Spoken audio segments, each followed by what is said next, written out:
Nilphamari medical college বন্ধের ষড়যন্ত্র স্থায়ী ক্যাম্পাস প্রতিষ্ঠার দাবিতে আন্দোলনে নেমেছেন জেলার সর্বস্তরের মানুষ। বিস্তারিত জানাতে শহরের চৌরঙ্গী মোড় থেকে সরাসরি যুক্ত হচ্ছেন সহকর্মী মিল্লাদুর রহমান মামুন। মানুষরা আন্দোলন করছে এটি বাঁচানোর জন্য, এই ব্যাপারে সর্বশেষ কি খবর আছে আপনার কাছে?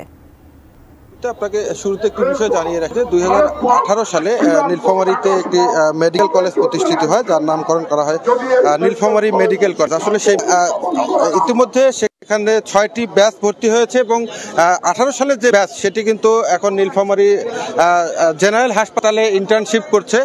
আপনি দেখছেন যে এখন নীলফামারীর সাধারণ সর্বস্তরের জনগণের ব্যানারে কিন্তু নীলফামারীর মানুষ এখানে শহরের চৌরঙ্গি মোড়ে হাজারো মানুষ একত্রিত হয়েছেন। তাদের দাবি একটাই যে তারা আসলে বিভিন্ন মাধ্যমে জানতে পেরেছেন যে নীলফামারীর এই মেডিকেল কলেজটি বন্ধ করা হতে পারে, এরকম একটি ষড়যন্ত্র চলছে। আসলে এই নীলফামারী মেডিকেল কলেজ নীলফামারীর মানুষের কিন্তু একটি আবেগের জায়গা। এটি আসলে বন্ধ করলে নীলফামারীবাসী কোনো ক্রমেই এটি মেনে নেবে না। আজকে দেখছেন যে এখানে চৌরঙ্গি মোড়ে হাজার হাজার মানুষ একত্রিত হয়েছেন। আর আসলে একটি বিষয় বলে রাখি যে স্বাস্থ্য বিভাগ বলছে যে এটি মানহীন একটি বিশ্ববিদ্যালয় এবং এখানে স্থায়ী ক্যাম্পাস নাই। আসলে এই যে অভিযোগটি করা হয়েছে এটি কিন্তু একদম সঠিক নয়, কারণ এই নীলফামারী মেডিকেল কলেজের একটি ছাত্র এবং একটি ছাত্রী হোস্টেল আছে, এখানে অধ্যক্ষের বাসভবন, দুটি ডরমেটরি সহ অবকাঠামো আছে। স্বাস্থ্যকর অল টাইম ফ্যামিলি কেক, সব সময় অল টাইম হেলদি লাইফ।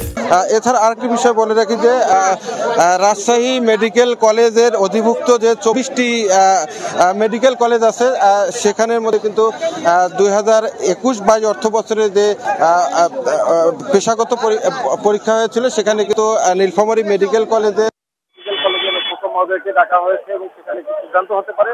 যদি কোনো ধরনের নীতিগত সিদ্ধান্ত নেওয়া হয় বা নীলফামারী মেডিকেল কলেজের প্রকল্পটাকে বাতিল করা হয়, তাহলে নীলফামারী বাসী কিন্তু কঠোর আন্দোলনে যাবে এবং নীলফামারী ব্লকেট কর্মসূচি দিবে এবং এর পাশাপাশি নীলফামারী সারা দেশের সাথে নীলফামারী জেলাকে বিচ্ছিন্ন করা হবে। রুমিতা, আজকের এই কর্মসূচিতে নীলফামারীর সাধারণ মানুষের পাশাপাশি নীলফামারী প্রেস ক্লাব, জেলা বার সমিতি, বিএনপি, ছাত্রদল, বৈষম্য বিরোধী ছাত্র আন্দোলন সহ বিভিন্ন রাজনৈতিক সামাজিক পেশাজীবী সংগঠনের মানুষ এখানে একত্রিত হয়েছে। আসলে জাত পাত রাজনীতি ভুলে তারা কিন্তু একত্রিত হয়েছে। তো